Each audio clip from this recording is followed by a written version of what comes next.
Welcome to This Day in His Story, created by American Heritage Worldwide.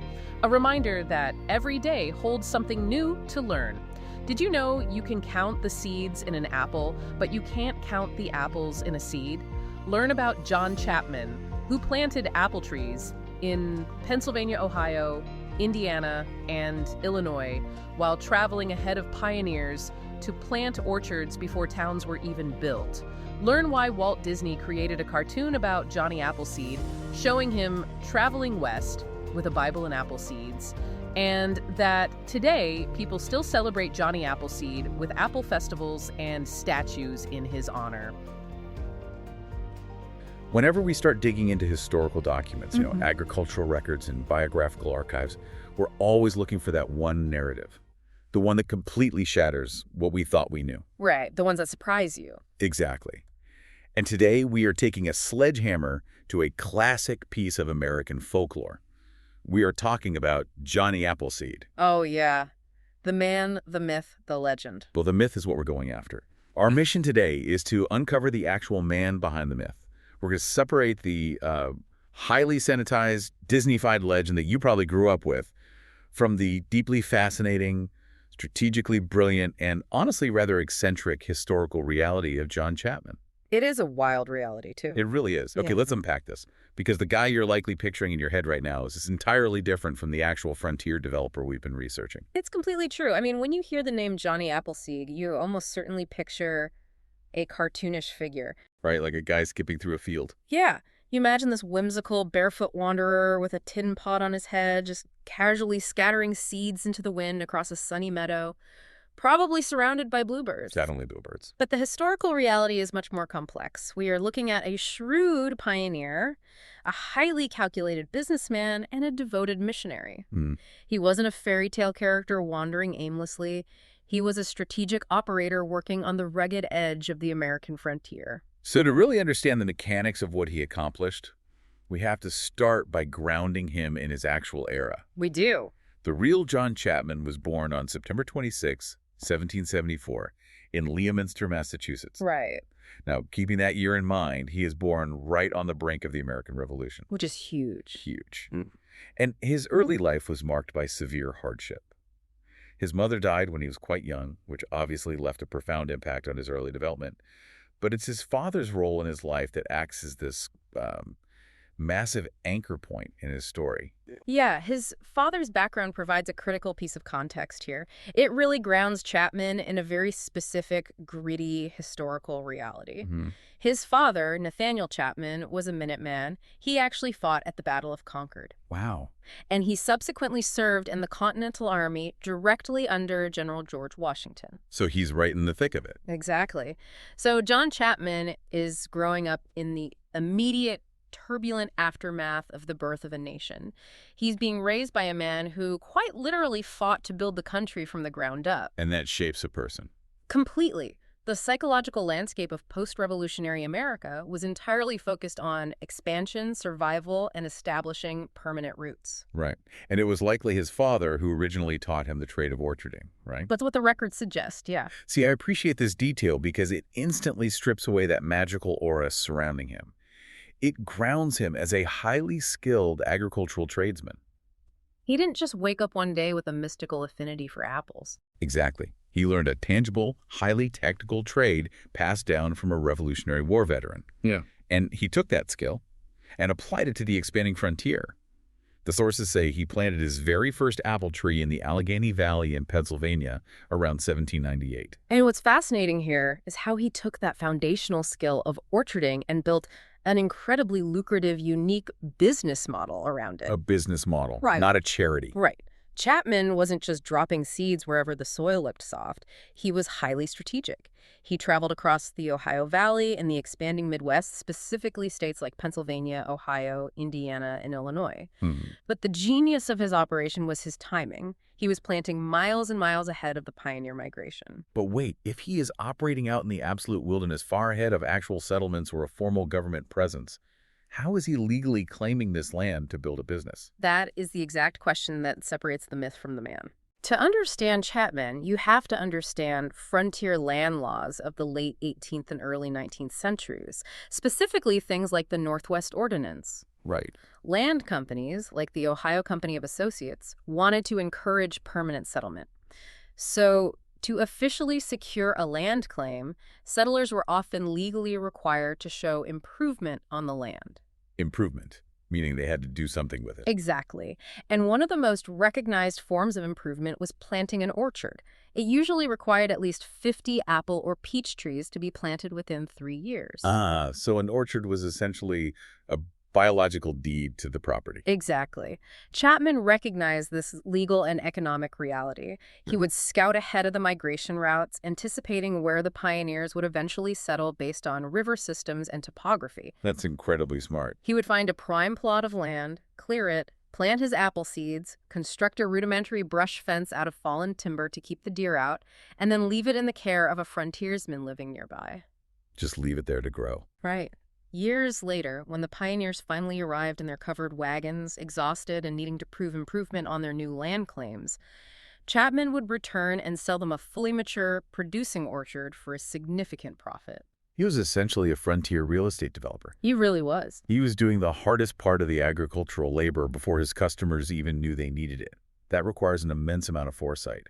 He had to accurately anticipate human migration patterns across a wilderness. And his botanical knowledge had to be razor sharp to pull this off, especially given the harsh conditions of the Midwest. Right, because farming out there was not easy. Not at all. His botanical science was undeniably advanced. Chapman had a specific gift for raising fragile saplings into resilient trees. He deeply understood the science of cross-pollination. He was carefully designing his nurseries so that local bee populations could effectively cross-pollinate the blossoms to ensure a heady fruit yield. He was engineering self-sustaining ecosystems in the wilderness. Okay, here's where it gets really interesting. And for anyone listening who thinks they know the Johnny Appleseed story, this completely changes his historical footprint. It's the best part. When you and I buy apples at the grocery store today, we're buying eating apples, nice and sweet. Right? But the apples John Chapman was planting were absolutely not the kind you would want to bite into. They were small, tart, and highly astringent. Yeah. They were cultivated almost exclusively for making hard apple cider. That distinction is crucial to understanding frontier economics. We have to remember that on the American frontier, water wasn't always safe to drink. Right, it could make you really sick. It was often stagnant or carried waterborne diseases.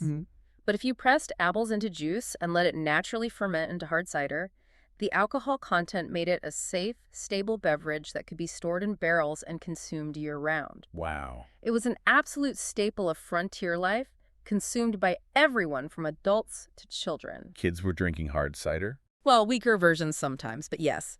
Furthermore, hard cider could be distilled down into applejack, which was so valuable it was frequently used as literal currency on the cash-poor frontier.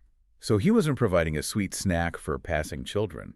He was providing a foundational agricultural commodity. Exactly. He was building the infrastructure for a frontier town's survival and local economy. But why cider apples specifically? I mean, if he's this master orchardist, why not just grow the sweet-eating apples that the wealthy estates on the East Coast had? This raises an important question about his methodology, and it ties directly into his personal theology. To get sweet, predictable eating apples, you cannot plant a seed. You can't. No. Apples are extreme heterozygotes, meaning they don't grow true to seed.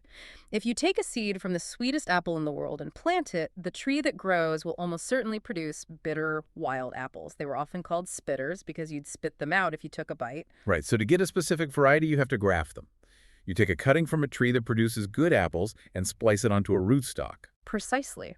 But Chapman adamantly refused to graft trees. Why? He believed that the act of cutting and grafting was inflicting physical pain and unnatural modification upon the tree.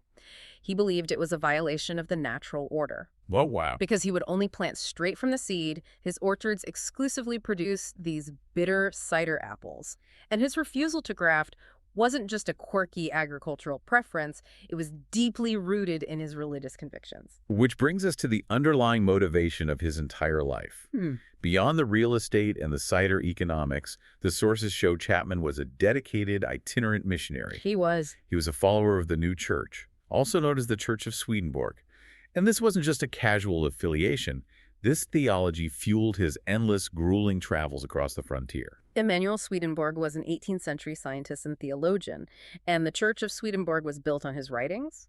A core tenet of Swedenborgianism is the concept of correspondences, the idea that everything in the physical natural world has a direct spiritual counterpart. Meaning nature and spirit are connected. Yes, nature itself is an expression of the divine.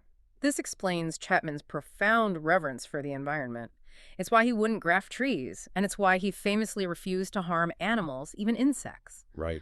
He lived an incredibly ascetic lifestyle, wearing threadbare clothes, often going barefoot even in the snow, and sleeping outdoors. He viewed his agricultural enterprise and his spiritual mission as the exact same work. For Chapman, the life of a religious person was simply to do good. That was his central philosophy. Yeah. As he traveled ahead of the pioneers, checking on his nurseries, he spread his faith to everyone he encountered. He would leave chapters of Swedenborgian texts at isolated frontier cabins. The sources even mention he would often tear pages out of a book to leave with one family while taking the rest of the book to another. His theological approach and his deep respect for nature also earned him a unique status among the Native American tribes of the Ohio Valley. Which was a very volatile time. Yeah, very volatile. In a time of intense, often violent conflict between expanding settlers and indigenous tribes, Chapman moved freely and safely through the frontier. That's remarkable. Many Native American tribes viewed him with deep respect. They considered him to be someone touched by the Great Spirit because of his affinity with the natural world and his ability to endure the wilderness without ever carrying a weapon. It paints such a rich, multi-dimensional picture of the man. He's this post-revolutionary capitalist securing land claims through the legal loophole of orchard planting, while simultaneously living as a barefoot ascetic who refuses to graft trees or swat a mosquito due to his theology. It really is an incredible contrast. It is fascinating. But of course, as time goes on, the nuance of the real John Chapman begins to fade, and the legend of Johnny Appleseed starts to consume him. If we connect this to the bigger picture, Chapman's legacy is a perfect case study in how human beings process complex history by turning it into simplistic, easily digestible mythology. We like simple stories. We do. It is the nature of oral history. As people pass down stories about this eccentric man who planted orchards across the frontier, the oral accounts began to wildly exaggerate his accomplishments. The literal number of trees he planted became astronomically inflated. Right. He transformed from a highly effective regional land developer into an omnipresent magical demigod of the harvest. He becomes the ultimate symbol of the taming of the frontier trope. The rough, eccentric edges of the real man, the shrewd cider merchant, the Swedenborgian ascetic, got entirely sanded down to fit a more comforting national narrative. Absolutely. And nothing cemented that sanitized narrative quite like pop culture, specifically the work of Walt Disney. Disney's influence on our modern perception of Chapman is monolithic. In 1948, Walt Disney released a segment in the film Melody Time centered entirely on Johnny Appleseed. 1948, so right after the war. Yes, the post-World War II era, a time when American culture was deeply invested in wholesome, comforting, foundational myths that highlighted American exceptionalism and pioneer spirit. And that cartoon heavily emphasized his Christian faith, but packaged it in a very specific, stylized, mainstream way. Exactly. The image was permanently cemented of Johnny Appleseed cheerfully marching west, surrounded by a choir of woodland creatures carrying nothing but a Bible and a little bag of seeds. It completely erased the strategic land purchasing, the hard cider production, and the advanced botanical knowledge. But that simplified, whimsical image is incredibly sticky. It's the one that embedded itself into the collective American consciousness. And it is the exact image we still honor today. Yeah. We continue to celebrate this hybridized figure, half historical man, half cultural myth. There are statues built in his honor across the Midwest. Oh, yeah. There are massive apple festivals held in his name every single year. We even have Johnny Appleseed Day. Though what's funny about Johnny Appleseed Day is the calendar quirks surrounding it. Oh, right. It is not just one universally agreed upon date. Depending on where you live, it can be celebrated on March 11th, which is the historical anniversary of his death in 1845. Or it might be celebrated on September 26th, which is his actual birthday. Or, dynamically, some local communities just choose to celebrate it during the early spring planting season or during the late fall harvest. He is so legendary that he essentially gets multiple holidays depending on when you physically feel like planting a seed or pressing some cider. It speaks to how deeply ingrained his legacy is in the seasonal rhythms of American agriculture. Whether a community is celebrating the historical birth of John Chapman or the agricultural metaphor of Johnny Appleseed, his legacy remains permanently tied to the physical land. He is an inescapable part of how we view the agrarian roots of the country. So what does this all mean? We've stripped away the tin pot, we've dismissed the cartoon bluebirds, and we've uncovered a Revolutionary War veteran's son who built a frontier empire, supplied the Midwest with hard cider, and lived out his highly specific personal theology by doing good. Yes. But the historical documents and analyses we're looking at today actually pivot from the historical record to ask you, the listener, a really direct metaphorical question. They do. There is a fascinating shift from the literal planting of apple trees to the metaphorical planting of habits in our own lives. The overarching question that emerges is, what wholesome habits do you practice to bring forth good fruit? I love that pivot. Because just as Chapman planted literal trees in the Ohio Valley, you are constantly planting seeds in your own life. When you establish a wholesome habit, a healthy routine, or a positive tradition within your family or community, you're planting a seed that will eventually yield a heavy harvest. And it takes immense time and patience. Just like Chapman's orchards took years to mature before the pioneers ever saw them. Exactly. It is entirely about intentionality. Chapman didn't accidentally grow an orchard. He carefully selected the plot of land. He arranged the trees to optimize cross-pollination for the bees. He built fences to protect them, and he nurtured the saplings through harsh winters. Nothing was left to chance. Right. Developing wholesome habits requires that same deliberate, patient cultivation. You don't accidentally develop a flourishing life or career. You have to engineer the ecosystem for it.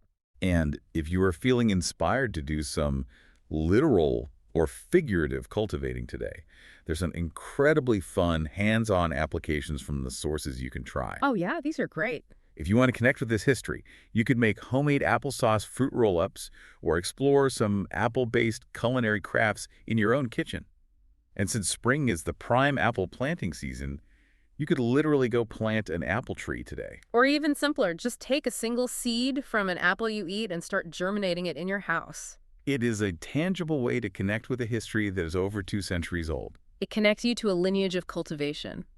But there is one final, incredibly profound concept that emerged from our research today that I want to leave you with. Okay. It is a classic quote regarding cultivation that says, "You can count the seeds in an apple, but you can't count the apples in a seed." Let that sink in for a second. You can count the seeds in an apple, but you can't count the apples in a seed. Think about that quote in the context of the real John Chapman. He traveled into the absolute wilderness, hundreds of miles and sometimes years before the pioneers ever settled the area. Decades before, in some cases. Exactly. He dedicated his entire life to planting seeds for communities that did not yet exist. He entirely trusted that the future would eventually catch up to the groundwork he was laying. Yeah. He knew he couldn't count the apples in a single seed, but he had the foresight and the faith to know that the harvest would be vast and that it would sustain generations of people he would never meet. So the provocative thought I want to leave you to ponder is this. What seeds are you planting in your own life or your community or your industry today for pioneers who haven't even arrived yet? That is the perfect question to end on. Thank you so much for joining us on this deep dive into the real John Chapman. Keep planting those seeds, and we will catch you next time. Thank you for joining us for this day in his story. May the lessons of yesterday inspire you to see God's hand today and to play your part in his story now. For more faith-based learning, visit ahsworldwide.org, the homeschool for faith and family.